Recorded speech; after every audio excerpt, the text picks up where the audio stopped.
Welcome to Dodgers Daily. Casey Porter here. So glad that you decided to tune in. We have a very, very, very special guest today.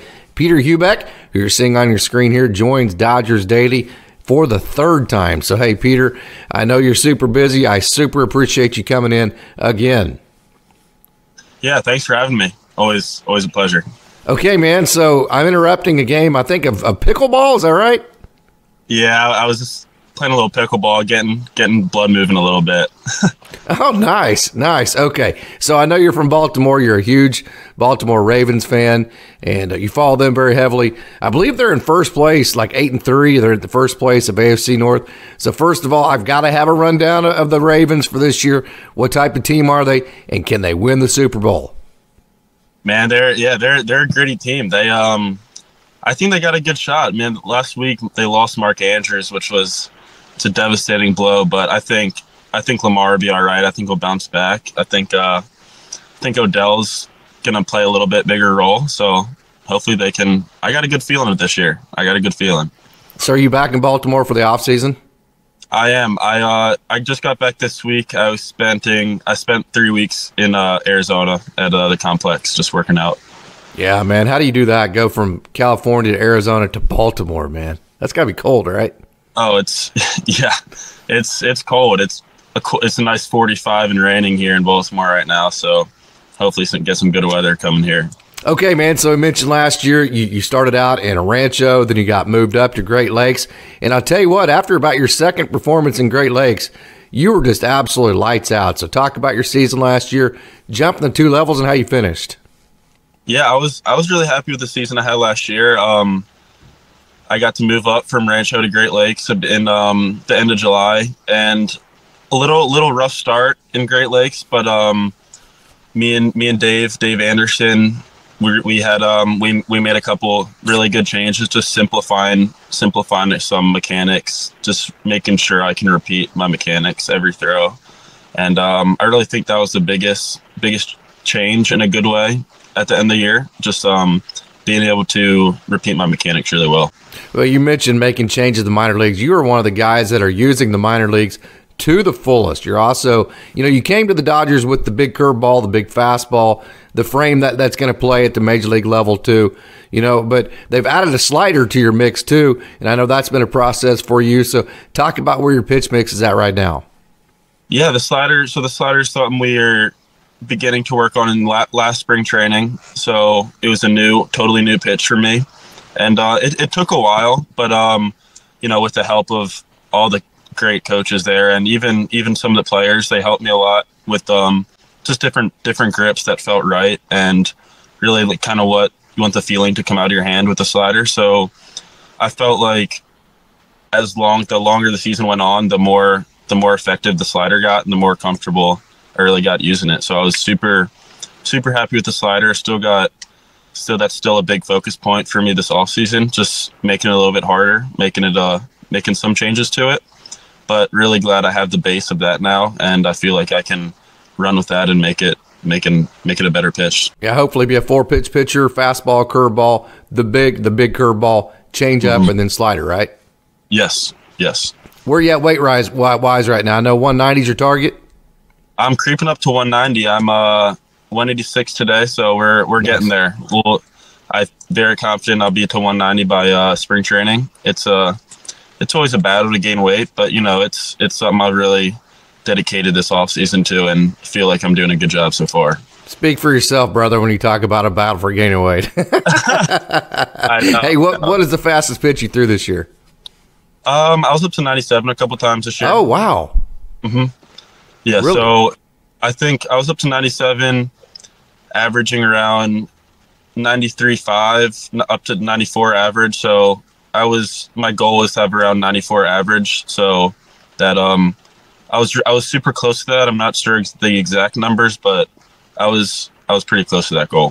What are some things, and of course you had just elite instruction there at Gilman under Larry Sheets, who is the dad of Gavin Sheets, who's with the White Sox. Larry also played in the major league. That was your high school coach. Cal Ripken Jr. also coached at Gilman. And then obviously you had your dad, who I believe still is the principal at Gilman upper school there, which is a wonderful baseball person too. So you came to the Dodgers with elite instruction to begin with. So what are some of the things now that after your second year in professional baseball that you look back on and you go, you know what, I came to the Dodgers good enough to be a professional already doing those things?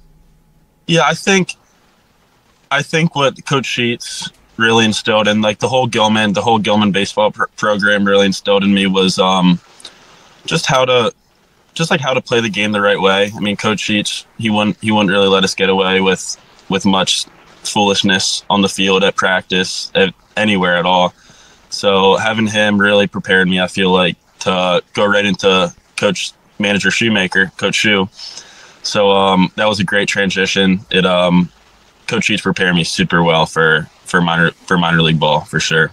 What are some things that you came into professional baseball thinking, okay, well, I think I'm pretty good at this. I think I'm good enough to be a major leaguer doing this and that, or whatever it may be, that you've kind of realized now after 2 years that you actually had to change?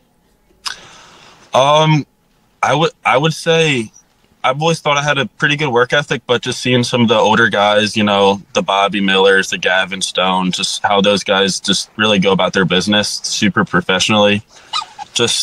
It was super eye-opening, especially last spring training, being able to be around those guys. And, if you think you work hard, there's people who are working harder. So it was pretty cool to see those guys, how they just take care of business. What would you say that you're doing right now as we speak? What are you doing the best pitching-wise? Well, as the season went on, I made a couple changes to my delivery, and I feel like going into this next season, I feel really, really comfortable. I have a really good idea of what I want my delivery to look like, and kind of I know how it feels when it's on now. So, that's huge help from Coach Anders, Dave, Sean Coyne, Rob Hill, all those guys, just really working on a set, like a good just a more professional approach to pitching in a way. It's super cool. The Dodgers, hey, they're not worried about necessarily statistics in the minor leagues. They're worried about the process. They take a guy like you, they add a pitch, they add some tweaks to mechanics, and you're doing it, trying to get professional hitters out. So they understand that it's not always going to look great on a stat sheet, right? So that has to be really relaxing to a guy like you, doesn't it? It is. It's definitely comforting. I mean, if we work in between starts, bullpen days, that's a big day for me. That's something I realized this past season was it's basically, I kind of treated it as a second start day almost.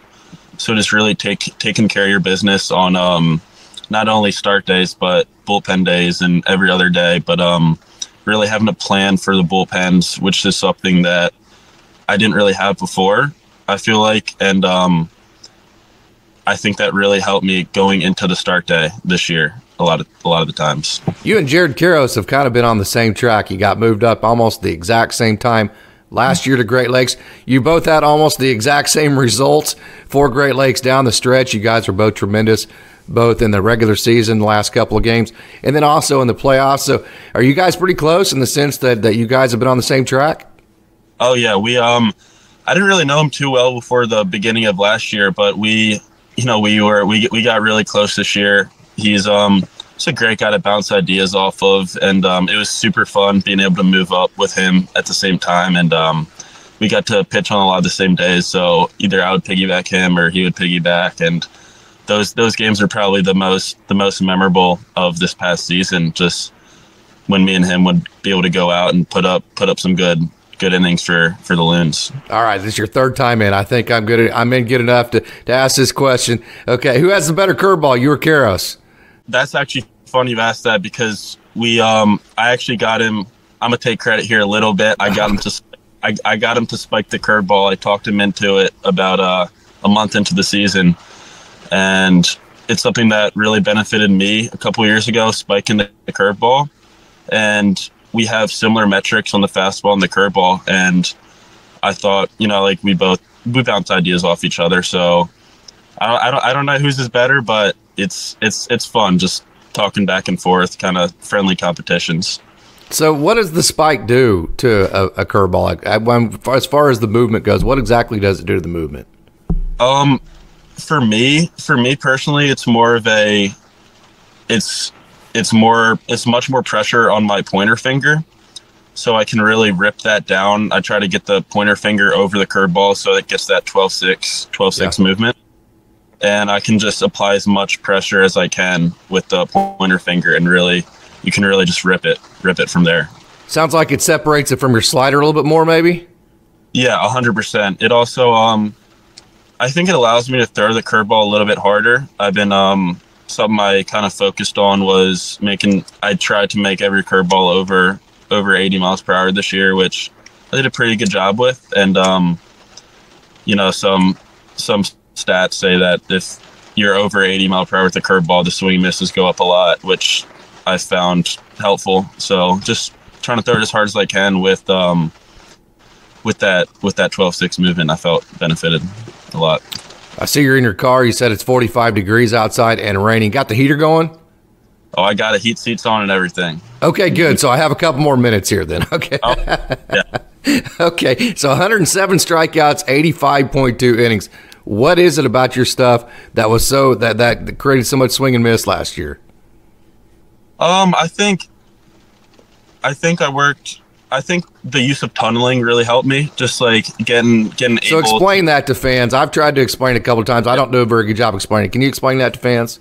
Absolutely. So in my head, it all starts with the fastball. So if you have a more vertical approach on the fastball, which would be more of a true backspin fastball, you can play that off of you set the line off of the fastball. And so like a high fastball would play really well with a curveball because so it doesn't look like it pops as much. And it really helped me with the slider because the slider, my goal was to make it look as much like a fastball as possible. So kind of trying to throw the slider in the same spot as the fastball, but have that little movement at the end to just keep hitters off balance, really. So basically you start at one line of your fastball, then one pitch turns left, one drops, and one might turn right, right? Right. That's pretty amazing. I wouldn't want to be a hitter nowadays. That's incredible. Hey, you ready to answer some fun questions here? Absolutely. Okay, mentioned it earlier. Larry Sheets was your head high school baseball coach. Cal Ripken Jr. also coached in the program while his son was coming through. And your dad was the coach at Gilman. Right. So I got to ask you, you grew up at the ballpark with all these guys around you. You got to see all these cool dudes playing high school as you're growing up.